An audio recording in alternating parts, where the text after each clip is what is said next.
할렐루야. 오늘은 우리의 그 사역 가운데 우리가 꼭 경계해야 될 은사 깡패에 대해서 좀 말씀드리겠습니다. 성령 사역에 우리가 항상 이 하나님의 사역을 오히려 회방하고 이 하나님 앞에 그 해를 끼치는 그 은사자들, 은사 깡패들이 좀 있어요. 한번 우리가 집회를 갔는데 지방에 있는 한 목사님이 어떤 그 영적인 은사자 나름대로 신령하다고 해서 모셨다고 합니다. 그런데 그분이 특별히 잘하는 것은 바로 이제 이렇게 이 은사 사역 중에서 이렇게 손으로 터치했을 때 성도들이 이제 쓰러지는 이런 이 사역이 이제 많이 일어나지요. 그런데 여러분, 우리가 인정해야 될 건 인정해야 되는 게 바로 뭐냐면은요, 우리가 은사자들을 통하여 기도 받을 때에 어떤 사람은 하나님께서 그를 수술시켜 주시고 또 그 임재 속에서 하나님이 그를 만지시기도 하고 또 치료하기도 해서 하나님의 임재에 들어가서 쓰러지는 경우가 있습니다. 그러므로 그걸 여러분들이 인정해야 되는데, 그러나 다 그렇게 되어지는 것은 아니에요. 근데 이분이 와서 집회를 하다가 안 쓰러진다고, 성도들이 안 쓰러진다고 왜 이렇게 교만하냐고 이렇게 얘기를 하면서 그리고 이렇게 막 밀다가 이제 사고가 났죠. 그 중에 한 권사님이 그 주간에 이제 그 딸이 결혼이 잡혔는데 그 사역자가 너무 세게 미는 바람에 그분이 넘어져가지고, 그래서 이제 아마 이렇게 갈비뼈가 부러지셨어요. 내일 모레 결혼식인데 그런 상황이 생겨서 참 이 곤혹스러운 일이 벌어졌고, 교회는 어수선해져서 그분은 또 이제 사역하다가 그냥 관두고 중간에서 집회가 끝쳐지고 말았다고 하는 소식을 이렇게 제가 대했습니다. 이게 무슨 불미스러운 일입니까? 이게 하나님의 주어진 사역으로 되어지는 것이 아니지요. 저도 화곡동에서 목회할 때 친한 그 선배 목사님이 여기에 유명한 이 강사가 와서 집회를 하는데 가서 은혜를 받자고 저에게 강요하셨어요.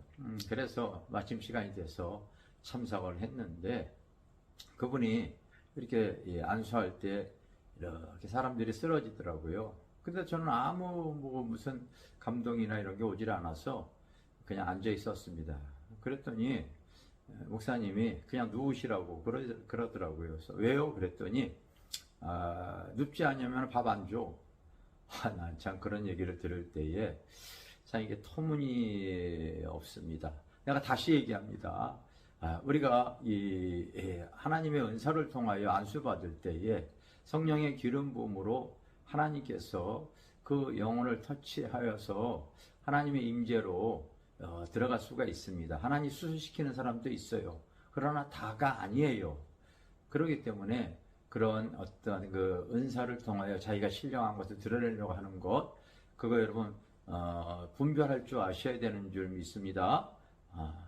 요즘 또 우리가 하나 경계해야 되는 것이 늦게 신학을 해서 안수받는 남자분이나 여자분이라 늦게 안수받는 분들이 많이 나와요.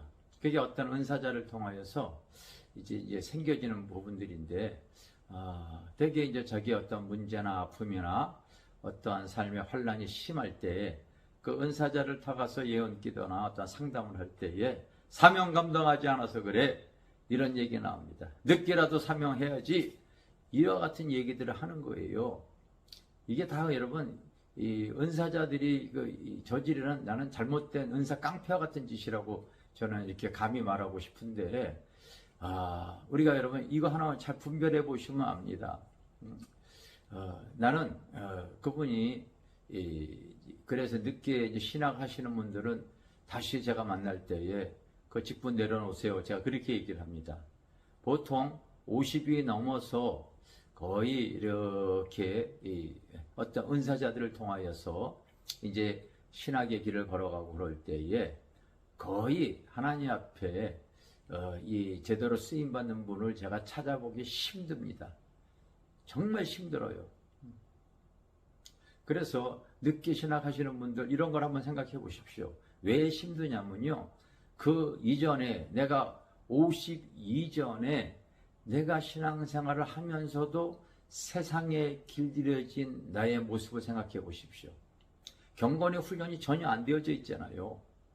하나님 앞에 기도하는 훈련, 전도하는 훈련, 하나님 앞에 예배하는 훈련, 영적인 것들이 그 신앙의 광야를 통하여서 다듬어지고 그리고 변화되어지고 하나님의 종으로 순종해야 될 삶의 자세가 하나님의 말씀을 준비해야 된 이런 모든 것들이 지금 준비가 안 되어진 가운데 세상적으로 길들여져 있던 세상 나의 육신이 오랫동안 여러분 사람은 어떠한 기간이 딱 되어지면은요 변화되어지기가 쉽지 않아요.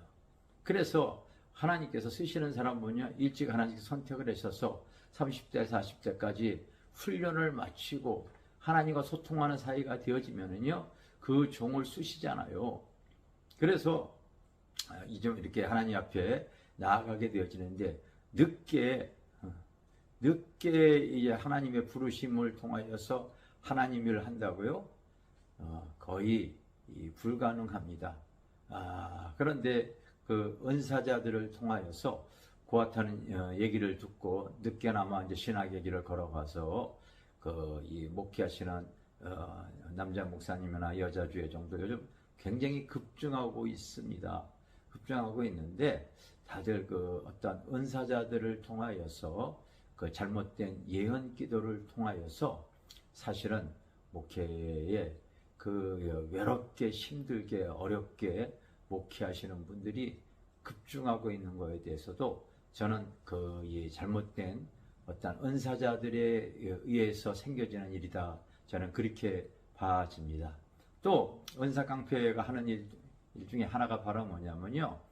그 성도들이 그 목회자가 그만큼 하나님 앞에 훈련받고 연단 가운데 그 어려운 가운데 있을 때 찾아가서 기도하게 되어지면은요. 또 이 적지 않은 어떤 헌금을 이렇게 요구합니다. 가뜩이나 힘든데 그것 때문에 이렇게 헌금. 저도 제가 아는 목사님이 어떤 그 기도원에 갔을 때에 그 원장님이 헌금을 얘기를 하더래요. 돈이 없다 그랬더니 카드로 결제하라고. 카드로 고에게 그 헌금을 결제하고 와가지고 와서 갚을 돈이 없는데 이거 어떡하냐고. 참 이런 얘기를 들을 때에 참 마음이 찹찹합니다. 성도 여러분, 우리가 믿음 신앙생활 할 때에 이 모든 하나님의 은사는 하나님의 나라와 교회의 덕을 세우기 위해서 있는 거예요.